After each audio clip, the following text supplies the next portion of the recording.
Hello and welcome back. This is video number 3, and we're going to talk about why most one-time offers are not converting.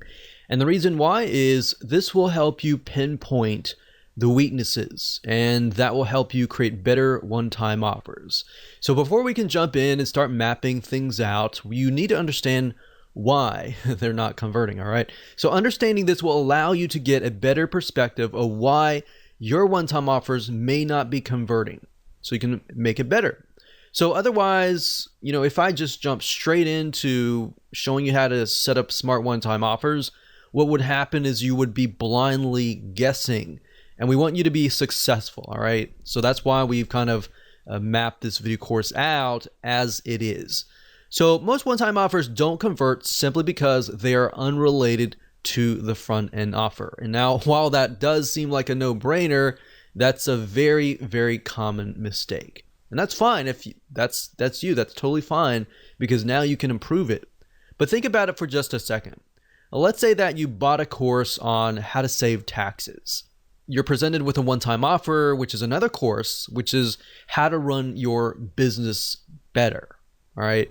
And I've seen this. I've seen hundreds of one-time offers, hundreds and tons of funnels, and this has happened.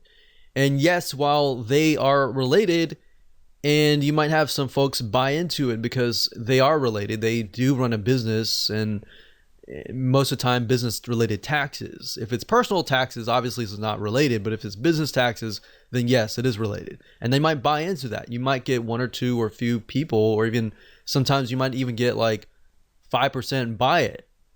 But the fact of the matter is, yes, they are related, and you might have some people buy it, but it doesn't exactly solve the person's initial problem, which is related to taxes, business taxes, let's say.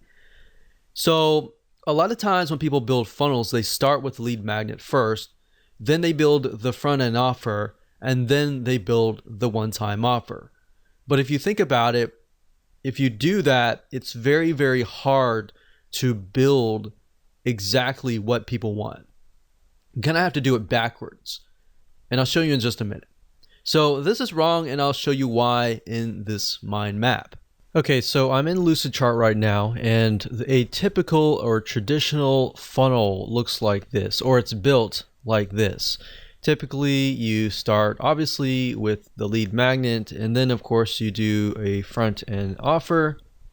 And a lot of times, if you think about it, let's just do a lead magnet for the sake of the whole funnel.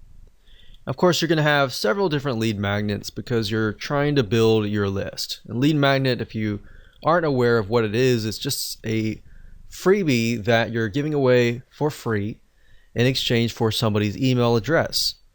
So the goal of this is to build a list of people who eventually want your funnel, right? Now, a lot of times people will just think, okay, what's a good lead magnet that I have? Or what can I put together? And they'll just slap it together.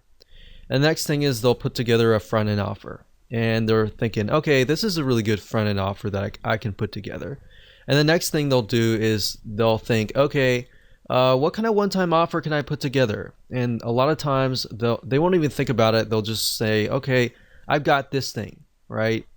And then they're thinking, okay, maybe I gotta put another one-time offer number 2. That's just a good offer, right? So my point is, not a whole lot of thought is put into it, or maybe there is a lot of thought that is put into it, but it's just random, right? So the majority of one-time offers and the whole funnel is usually created this way. And by doing it this way, kind of in a very random way, this is actually not good for your funnel, because how do you know if the progression from here will lead to here? Meaning, if somebody buys this, how do you know that is going to be exactly related to this, exactly related to this, and exactly related to this? So that's what happens when you move from the front to the back. So with the Smart OTO, we use a different method, which I'll show you in just a minute.